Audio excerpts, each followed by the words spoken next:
Good afternoon, everyone. This is Atmospheric Alex here with another severe weather outlook and discussion.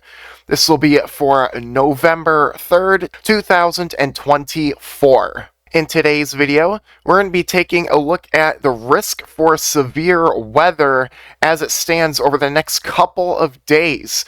Remember last night we saw a pretty dangerous situation with a couple of strong tornadoes across Oklahoma, especially Valley Brook.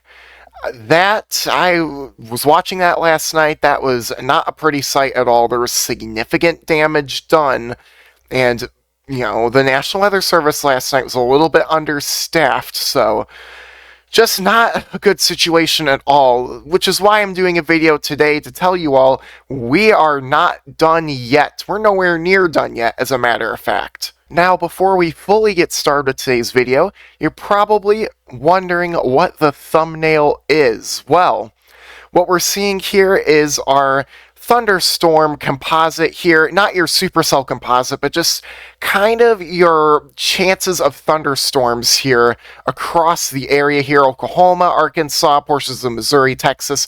That is what this thumbnail is showing. So kind of looks like a radar image in a way, so that is why I used it. Now, as we currently take a look at our live radar right now from weatherwise.com, we can see a lot of thunderstorm activity already exploding across Oklahoma here.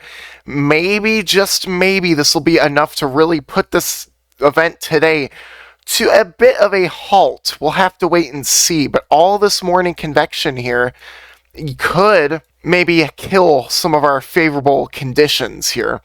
And we're seeing the same thing here across southeastern Oklahoma. A lot of storms occurring now, and especially this down here. This cluster of storms down here in, well, central Texas. I've kind of been watching this on the models a bit.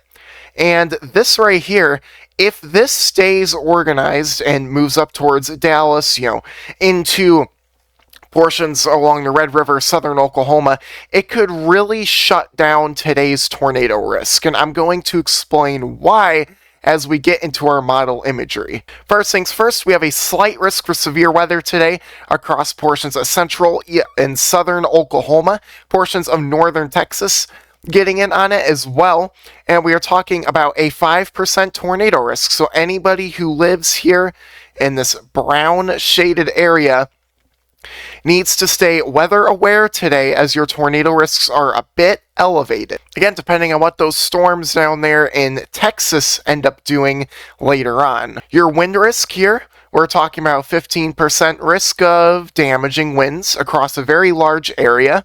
And then as we move into our hail risk here, we are talking about a hatched risk for hail.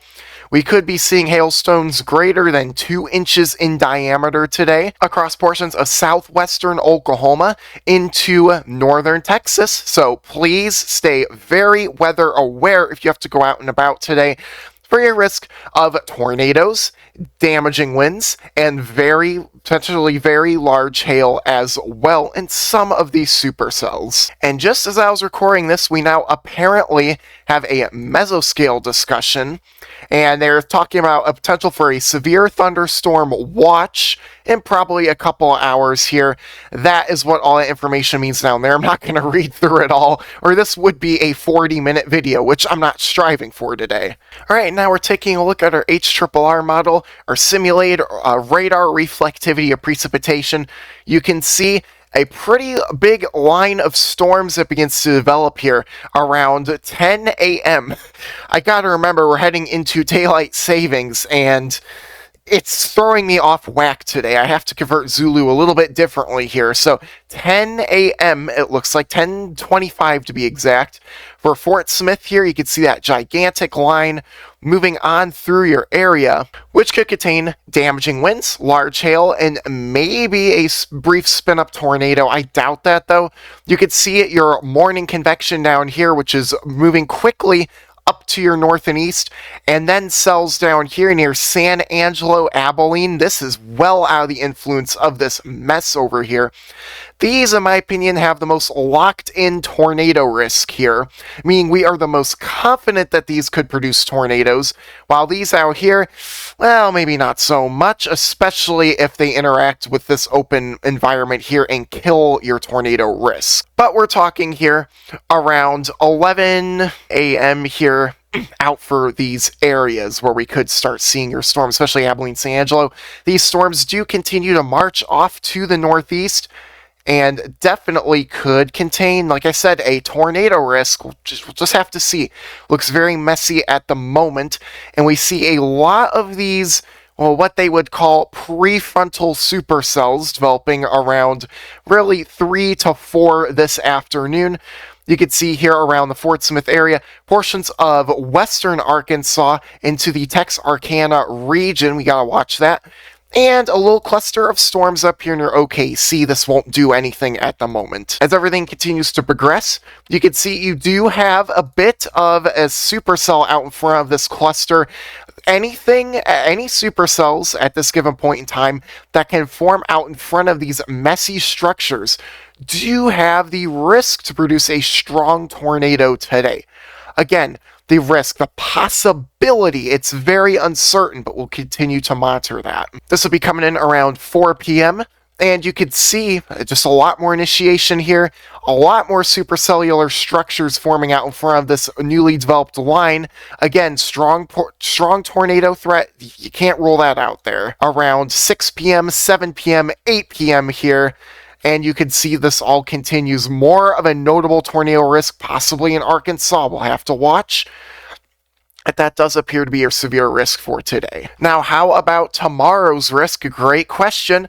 We see a level 3 out of 5 on the severe weather scale here in your enhanced risk here, your orange shade.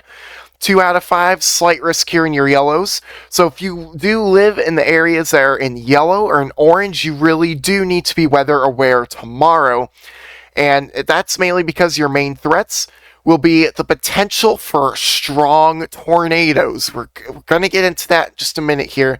But we do have a lot of uncertainty, especially when it comes to storm mode. And we will be dissecting that. And, you know, why we're having so much trouble forecasting tomorrow's risk. But in general, look at that, your big brown shaded area and your yellow shaded area. I would like to note your hatched area in your yellow area. All of this area really does need to monitor tomorrow for a tornado risk. And let's kind of get a more zoomed in look here at all your towns under your hatched risk. So Siloam Springs, Fayetteville potentially, Tahlequah, Muskogee, Fort Smith, Stigler, McAllister, Wilburton there. We're talking about Idabel, Paris, Bonham there, Greenville, and Sulphur Springs. You're all under that strong tornado risk. So please get your emergency alerts, turn them on your phone, and keep your weather radios on all day and all night, just in case there's a tornado barreling down your subdivision tomorrow. Let's hope that doesn't happen, right? So as we take a look at our HRRR model again, we'll zoom through today and now into tomorrow. We see a decent line of strong to severe storms developing tomorrow morning around 5 a.m. You know, around the OKC area, Tulsa there, Wichita Falls, you do need to stay on alert here for potentially some damaging winds and potentially hail as well. This continues throughout the morning, and we get an interesting banding feature here.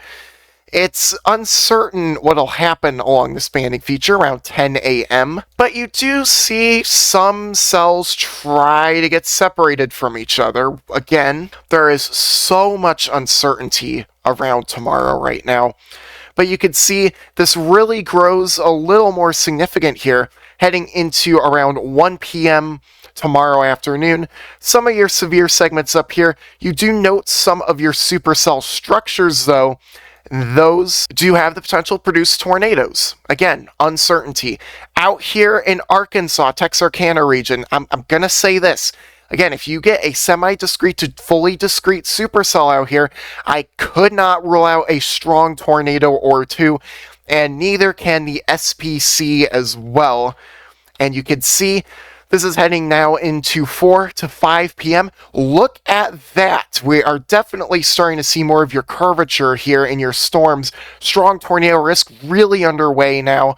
And look at this up here. If you get more storm energy flying upwards into, around southwestern Missouri here, northeastern Oklahoma, and into northwestern Arkansas, yeah, you will have a much greater tornado risk than models currently show.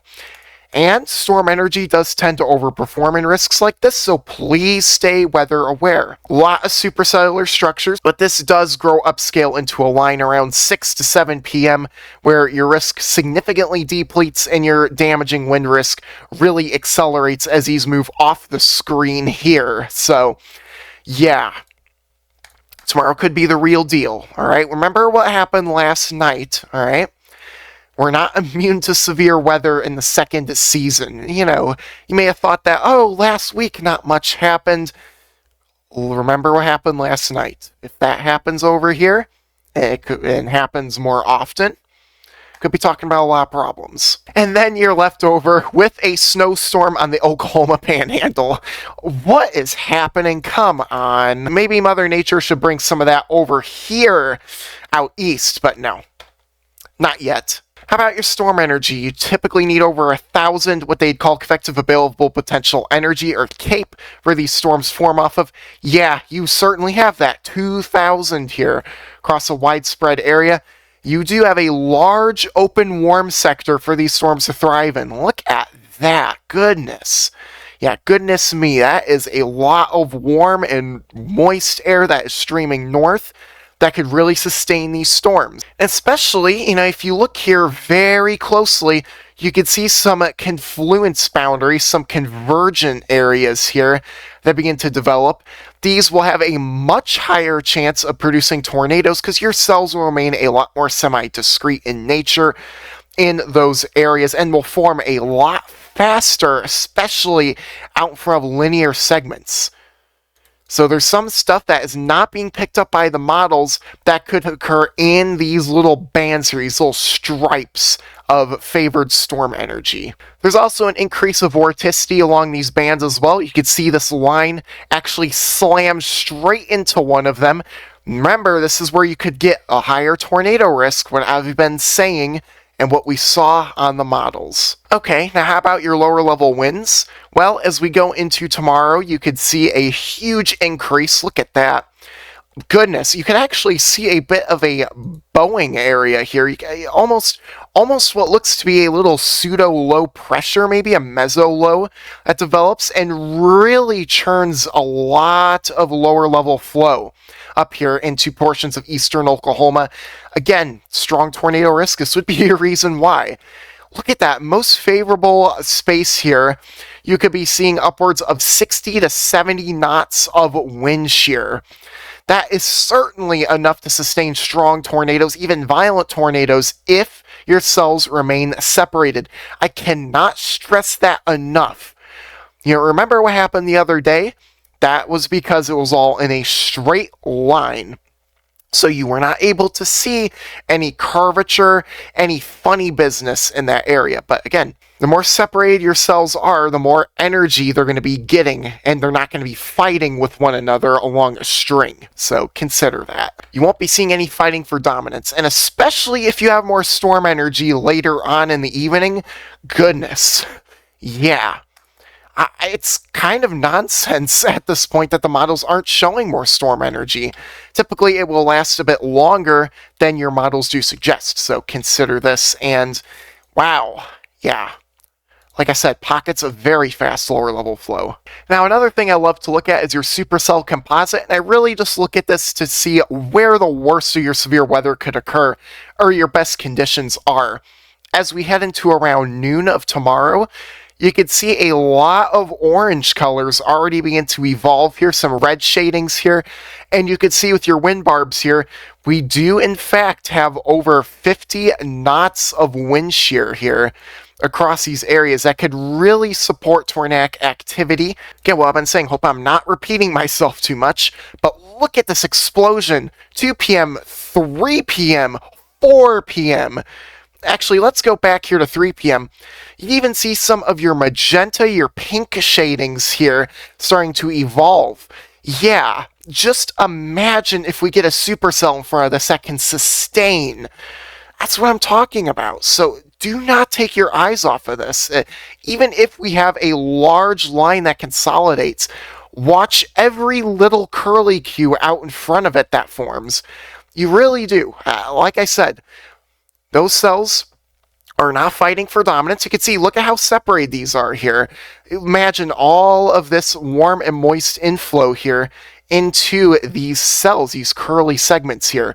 Whereas, like, let's say you have these two down here, they'll constantly be fighting for dominance and will probably die out. So, definitely would be quite the conditional risk for a strong tornado, maybe more. Definitely a consolidated area here. If you get a cell right here, yeah, get ready. It could get a little crazy. But then your storm energy depletes really fast. I'm not sure if I'm buying that. Conditions continue into Arkansas. Now, of course, as you all may be asking, are we done yet? Is there anything after this that could cause more concern? Well, I want to introduce you to next Tuesday. So we're talking about, look at that, pretty favorable parameter space for severe weather. It looks like an all-hazards threat again, maybe damaging winds, large hail, tornadoes, all on the table again. I know this is 10 days out, but this is an ensemble model that can easily pick up on these events relatively far out in time, and they did well with the past two events actually underdoing it. And this time, this looks a lot more significant, so we'll just have to wait and see. This could be powered by a very strong cold front passing through, which should spark maybe a line of severe weather, supercells ahead of it. You get the idea. Your classic plain severe weather risk that you should see in May. Not Mayvember, right? But this will continue through and could spark more episodes as it continues further east. That being said, thank you so much for tuning into today's video. I hope you all enjoyed. I tried to get the information out as best as I could here. Maybe I got a little bit too excited at times.